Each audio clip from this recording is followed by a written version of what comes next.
میری والدہ کے ماموں زاد بھائی تھے جی. وہ 60s میں غربت تھی تو وہ دھکے کھاتے کھوتے چھپ چھپا کے انگلینڈ پہنچ گئے.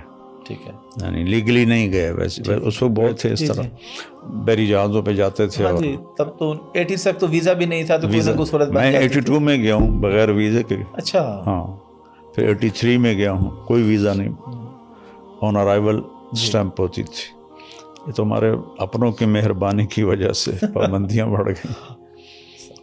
تو وہاں اللہ تعالیٰ نے ان پہ کرم کیا, وہ بہت مالدار ہو گئے اور بہت بڑے کاروباری بن گئے. تو میں سب سے پہلے 82 میں گیا تھا چلے کے لیے. تو وہ ہیلی فیکس میں رہتے تھے تو میں ان کے قریب ہی ڈیوزبری قریب ہے. تو میں نے کہا ماموں جی آپ تھوڑا تشریف لائیں. تو کہتے پتر میں نو ویل کوئی نہیں, پتر میں نو ویل کوئی نہیں. تو یہ ان کا جملہ میں نے ہر دفعہ سنا. میں جب بھی جاتا تھا ان کو ملتا تھا اور وہ کہتے تھے میں نو ویل کوئی نہیں. 2000 میں میری امریکہ سے واپسی تھی, جماعت میں ہی ہم گئے ہوئے تھے امریکہ, وہاں سے واپسی ہو رہی تھی. لندن پہنچا ہوں تو وہاں ان کی کال آ گئے مینو آ کے مل. میں بڑا حیران ہوا کہ پہلے تو ماما جی پلہ نہیں پکڑاتے تھے ویل کوئی نہیں, اور اب خود بلا کہہ رہے ہیں کہ مینو آ کے مل. وہ پھر ڈیوزبری پہنچنے تک ان کے کتنے فون آ گئے.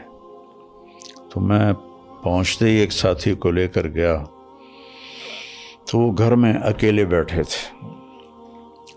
تو مجھ سے کہنے لگے بیٹا 26 سال بعد میں نے سمجھ آئی ہے کہ میں نے اتنے نہیں آنا چاہیے سی.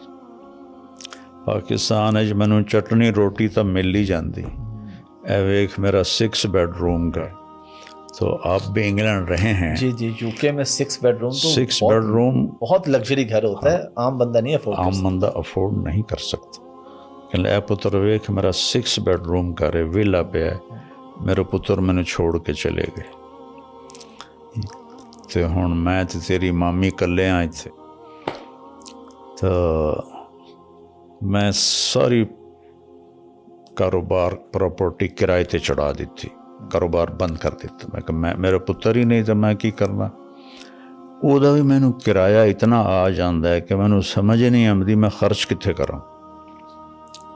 تو میری مامی کہنے لگی پتر اے ملک ویکھن دے ہیں رہن دے نہیں ہیں. یہ تو میں اتنے سالوں سے جا رہا ہوں, 42-44 سال ہو گئے مجھے یورپ امریکہ پھرتے ہوئے. تو میں نے دیکھ لیا ہے کہ وہ رہنے کے نہیں ہیں, دیکھنے کے. ہاں بہت ٹف لائف ہے.